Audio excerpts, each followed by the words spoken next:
The moment I saw the woman waiting for me in the restaurant, I knew my friends had lied to me. They had told me I was meeting a confident, beautiful woman who loved books, music, and quiet evenings. They had never mentioned the wheelchair. They had never mentioned that she couldn't move her legs. And as I stood frozen near the entrance, I could hear the laughter of my friends in my head, already imagining the look on my face. But they were wrong about one thing. My reaction wasn't disgust. It was heartbreak. Her name was Claire. She sat alone beside the window, her hands folded nervously over a pale blue dress, staring at the empty chair across from her as if she already knew I was going to leave. The moment our eyes met, she gave me the smallest, most fragile smile.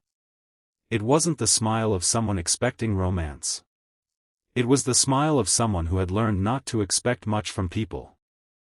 Before we continue, if you believe kindness still matters, that everyone deserves a second chance, and that a person's worth is never determined by what their body can or cannot do, please like this video, share it with someone who needs to hear that message, and subscribe to our channel for more heart-touching stories. I walked toward her table slowly. Every step felt heavier than the last because I suddenly understood what my friends had done. They hadn't arranged a date. They had arranged a joke. They had probably expected me to make an uncomfortable excuse, stand up, and disappear. They wanted something to laugh about later. But Claire deserved better than becoming the punchline of anyone's entertainment. I pulled out the chair and sat down. For a few seconds, neither of us spoke. She looked toward the window, then back at me. I could see the fear behind her calm expression. She was waiting for the rejection. She was preparing herself for the moment I would say something polite, pretend there was an emergency, and leave.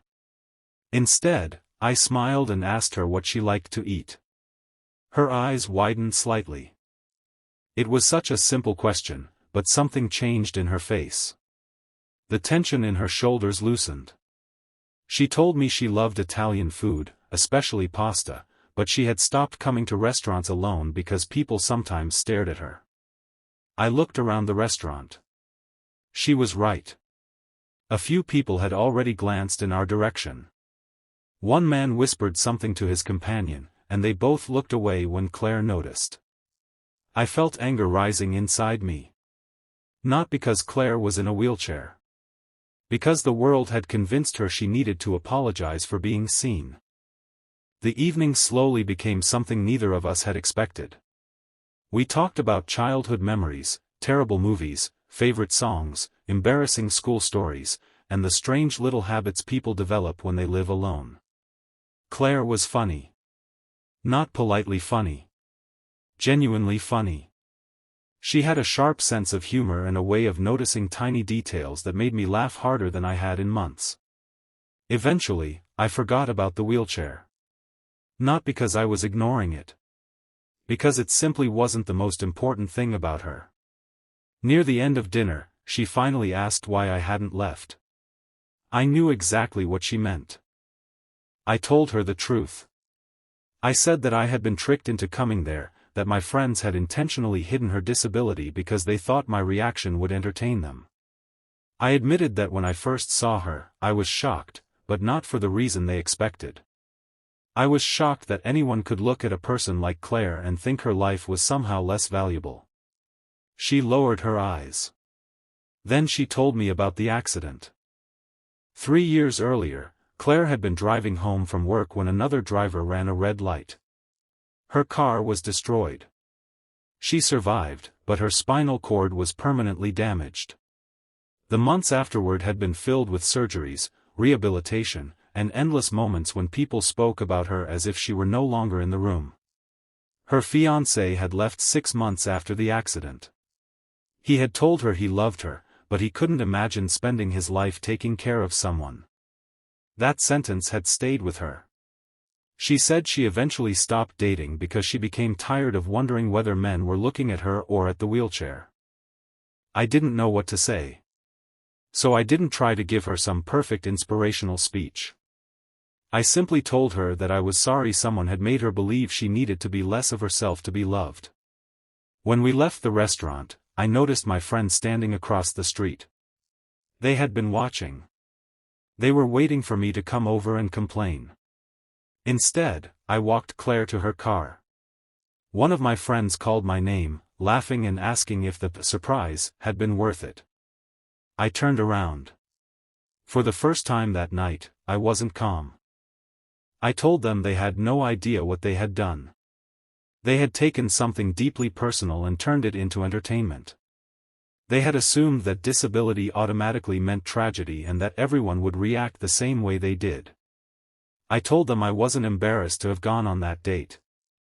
I was embarrassed to know them. Then I walked away. I didn't see Claire for 2 weeks. Not because I didn't want to. Because she stopped answering my messages. At first, I assumed she thought I had only been kind because I felt sorry for her. Maybe she believed the same thing everyone else had taught her to believe, that eventually, people got tired of her situation. But I didn't give up. I sent her one message telling her that I wasn't asking her for anything. I simply wanted her to know that I had enjoyed meeting her and that if she ever wanted to talk again, I would be there.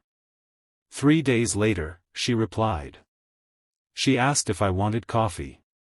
That coffee lasted 4 hours. Then came another.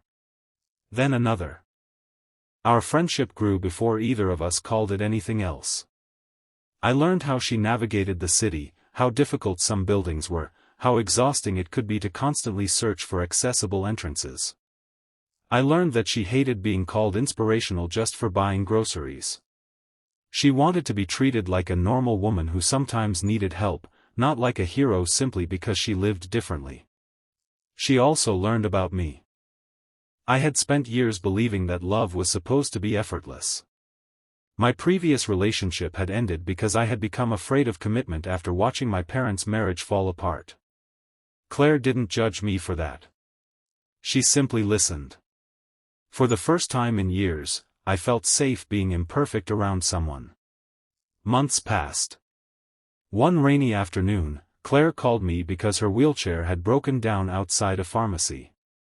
I drove across town and found her sitting under an awning, soaked from the rain and visibly frustrated. I helped her into my car and loaded the chair into the trunk. She apologized repeatedly. I told her to stop apologizing. She looked at me and asked why I kept helping her. That question broke something open inside me. I told her that I wasn't helping her because I thought she was helpless. I was helping because I loved her. The words came out before I could take them back. Silence filled the car. Claire stared at me, tears gathering in her eyes. Then she admitted she loved me too. But there was something else. She was afraid.